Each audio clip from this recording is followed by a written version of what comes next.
Hello and welcome to this week's episode of #Leadership What's on Your Mind. Remember, we're a podcast to make you stop and think about your leadership journey, and we're going to speak to amazing people with amazing stories and experts in their field. So if you haven't already and you're watching us on the YouTube channel, make sure you hit subscribe, or if you're listening to us on your podcast provider, make sure you follow us. Every Wednesday, 6 a.m, we have an amazing guest on their way. So today we have Ross. How are you doing, sir? Yeah, very well. Good morning, Stuart. Yeah, this is really nice to have this conversation because we're usually chatting on the golf course, and that's where you can usually find us. Hanging around the bushes on the golf course. Yeah, zigzagging, like just meeting at the green every now and again. Ross is also ex-military and unfortunately ex-Navy, but we won't hold that against him. What do you mean, unfortunately? That's rude. So I can't wait to have this conversation because there's some really pertinent topics that we've been chatting about before obviously recording this that I think will really resonate with the audience. So without further ado, let's get started. So Ross, as I hit the 20-minute timer, for the people who don't know who you are, tell us about who you are, what you do, and then we'll crack on. Yeah, sure. Thanks, Stuart. Yeah, delighted to be on. I mean, I suppose where do we start with an introduction? Okay, so like Stuart said, I'm ex-military, so I'm ex-Navy. I don't think you're ever ex-military, are you? I think it's always there. But in terms of that, I sort of left school, went to university, and quite quickly realised that actually I sort of wanted to follow that path. Joined the Navy, age of 19, and basically did my 20s. I did my 20s, the vast majority of my 20s in the Navy. Great times, travelled the world, but the reality of it is you're away a lot. As you'll know, Stu, you're away a lot, 6 months at a time at least, then back to back and things like that. So I sort of got to a point where I felt that sort of, leaving the military was the right step for me, and then, got into financial services. Started as a trainee mortgage advisor, and sort of as I haven't looked back from that really. I've been in mortgages ever since. Went on to a corporate organisation, working as a mortgage advisor within that, and then developed through to a regional manager's position, and then sort of naturally got to a point where my wife wasn't very well, really, to be honest. My wife wasn't very well, and it sort of put things into perspective for me. Felt like I sort of had the skill set to run my own business, and started Home Financial. So that Home Financial started in December 2018. And I've been on a leadership journey. Well, I wouldn't call it a journey, I'd say it was a roller coaster. Ever since, really, starting the business from a back bedroom, just me and a desk in the back bedroom. It was Christmas 2018, thinking, what have I done here? And now we sort of sit here today. We've got two sites, 7 of us, five mortgage brokers, 5 mortgage advisors, 2 admin staff, and developing a small business, really. Yeah, in a nutshell, that's me. I think from a business perspective. I love that. We mentioned about having those questions of like, can I run my own business? That was like all those things when you start, isn't it, and start going. I've been there, as you know. So let's start with the questions. So we're obviously #leadership. What's on your mind? And you've mentioned it once already, but what comes to your mind when you hear the word leadership? A load of things, to be honest. I think it's a really thought-provoking sort of concept, really, in terms of what is leadership. I think personally, it comes in loads of different forms. But I think in terms of leadership, I think it all starts internally. I think we've got an internal dialogue where we lead ourselves. And I think if we lead ourselves, I think that helps us lead others. I don't necessarily think it's all about, the military concept of, barking orders and all that sort of stuff. Which, to be honest, in the military's defence, I don't think it's necessarily like that as much as it was. But in terms of what comes to my mind, I think it's about the internal dialogue that we have with ourselves about, are we able to lead our day, even going down to the smaller, like the hour, like can we lead our hour? If we focus on the small steps, we'll get to the bigger steps. And I think if we have that internal dialogue of leading ourselves, I think that really does support us to be able to lead, teams and others. Yeah, I love that. Awesome. So staying with you personally and your leadership journey, whether it's on reflection or there was a light bulb moment at the time, like how far back can you sort of look at who you are today and where your leadership journey started? Yeah, it's deep, isn't it? It's a thought-provoking one, and it all comes back to what I've just said about the internal sort of leadership. I think personally, I think the obvious answer would be when I joined the Navy, I was exposed to leadership tasks right from day one, where you're sort of put into teams and problems to solve and things like that. But I think actually going even further back than that, I think even just having that ability to guide your career and make those decisions about, right, what path am I going to take in life, I think that goes all the way back to sort of adolescence, really. And because I think the decisions you make then are key, aren't they? And you are leading yourself, if that makes sense, through a journey. I think that's probably where it starts. And I think that's when you get your moments of realization, where you sort of like, you know, when I was in the Navy, I could sort of look back and go, right, okay, the decisions I've made have led me to this point. And actually, what the hell am I doing here? What the hell am I doing in the middle of the ocean on a naval warship? Like, how's that happened? And you must get those realizations in business as well. Like, hang on a minute, what's happened here? How's this? And then it's that moment of reflection, isn't it? Of like, right, what path have I taken here to lead me to this point? Whether that's good or whether that's bad. Yeah, I love that, because it's just making me think back to then, obviously at the time you don't realize it, but through education, you're always making these little small choices. Yeah. I was just thinking back to which subjects you're going to choose at high school and all those little things. You don't realize it at the time, but they're all little building blocks to decision making that position yourself. And like you said, they don't stop, do they? You're always making decisions that can make a difference. 100%, yeah. Awesome. So last one. So if you can think back from your journey in leadership so far, we've asked people recently to think, is there a key moment or a key person that has a big impact on your journey, whether it be positive or negative? What would you choose, and who or what would you choose? Oh, I think there's so many influences on your journey, and I think your mistakes teach you an awful lot about yourself. I think actually your mistakes are more powerful, more insightful than actually your successes. Successes can sometimes be sort of taken for granted a little bit, and like, well, what I set out on the intention to achieve that, and I achieved that, brilliant. We don't actually dig into the why behind why that was successful, but I think your failures sometimes do actually shape you as an individual a lot more than maybe your successes do. If I was gonna, am I allowed to? Go for it. Two distinctive ones. I'll gloss over them, but like in terms of the first one, I would say probably the first person that sort of had an influence on me would have been my grandma, my nan. And she was the one that sort of planted the seed of what I wanted from my career, and actually sort of helped me make the decision to join the military. But I would say the biggest sort of learning point I've taken and in my leadership journey has been the failure of my first role when I first left the military. When I first left the military, my first mortgage broker job didn't go to plan at all, really. I learned an awful lot from it, but it didn't go to plan, and I had to pivot, and I took a different direction and went down more of a corporate road. And I think that taught me an awful lot about myself as an individual, what I wanted from the future. And actually, I still draw on those experiences today. So I actually think that can actually really be a great thing for somebody to experience. You don't realize it at the time, it hurts at the time. Yeah. But actually, once you're down the line, you can reflect on that experience. I think that can could be really quite strong. Yeah, the first thing that comes to my mind when you were talking about that is just that the amount of feedback that comes back from failure is a lot more than the feedback that comes from success. And you're right, on the surface of it, you'd think it would be the opposite. Yeah, I think you've got to be brave, though. I think you've got to be brave to reflect on it and be like, actually, let's stop for a second. This hasn't gone to plan, right? What do we take? Why didn't it?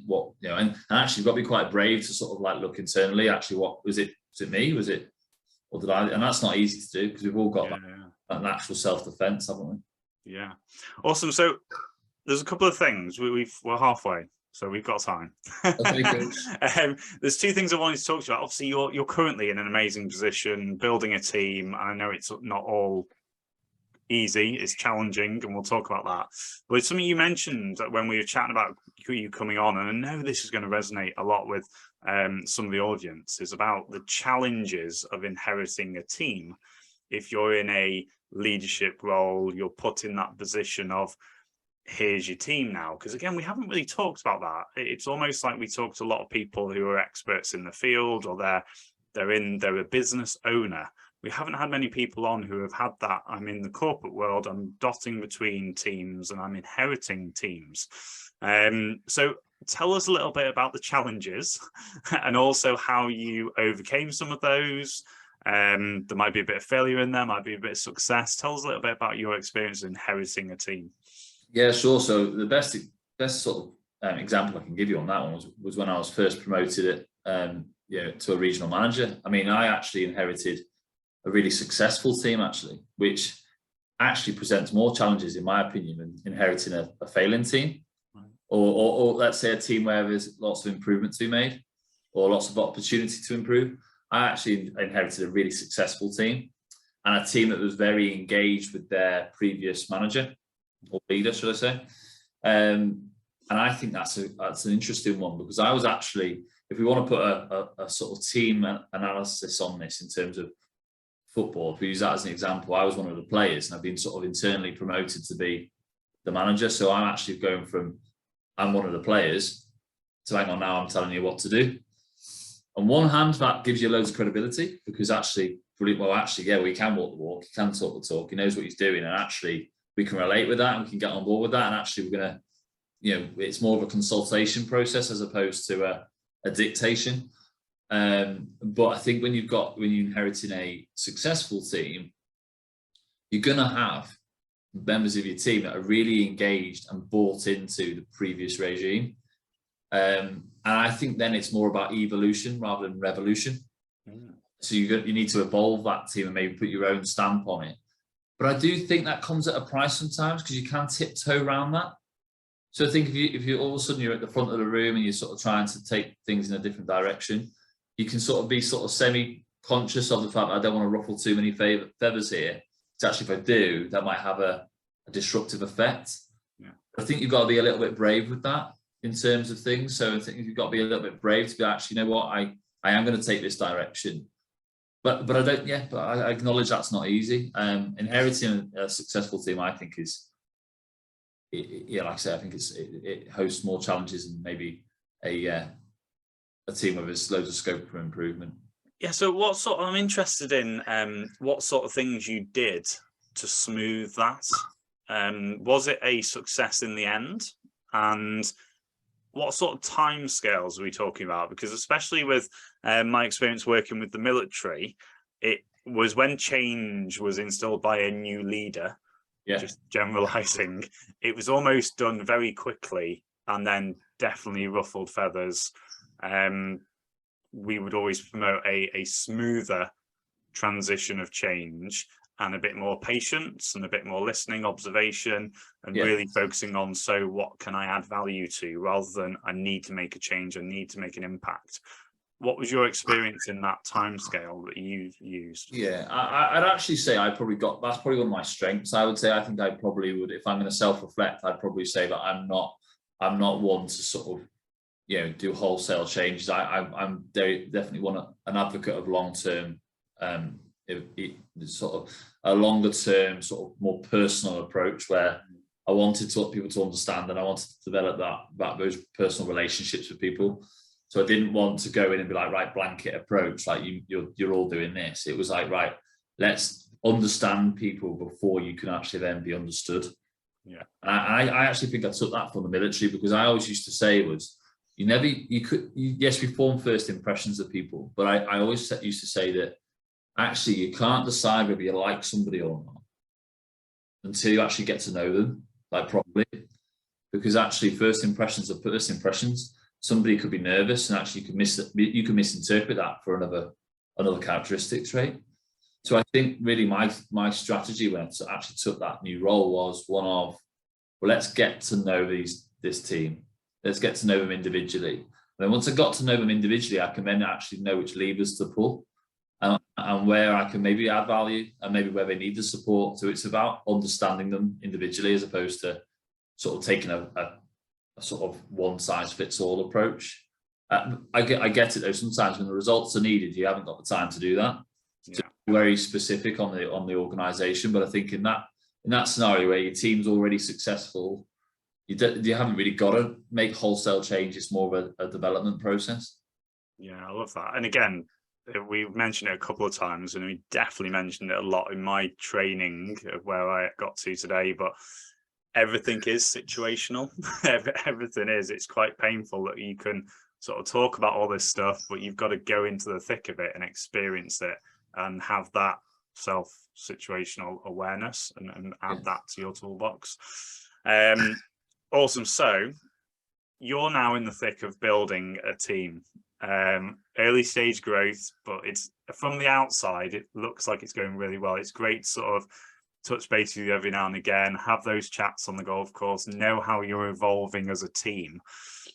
In your experience, like what has been going on? Like what lessons are you still learning by building a team in very much in your own business?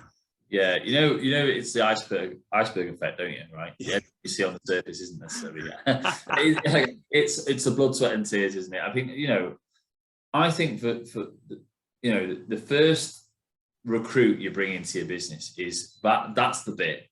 So I think when you're starting off and you want to grow a team, it's your first recruit that's probably the most critical and most stressful, I would say. And if you put too much pressure on it, then you can work yourself up and sort of like not take any action because you're scared of it. But I think my first recruit was my first mortgage broker to join me. That's been I would say one of the single factors of success. And I'm not going to blow too much smoke up his backside. But the fact of the matter is I could trust him, and he was very, very competent in what he does. And I valued his opinion. So what we have is we've just sort of developed this culture of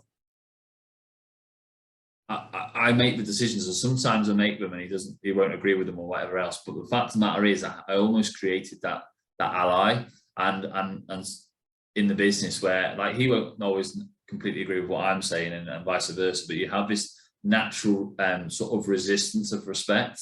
So it's like you've got this natural thing of like push and pull, but underneath it all, there's this, I know you're really good at what you do and I'm really good at, and you're really good at what you do. So there's this natural sort of respect thing, but that enabled us then to put that platform up of high performance culture.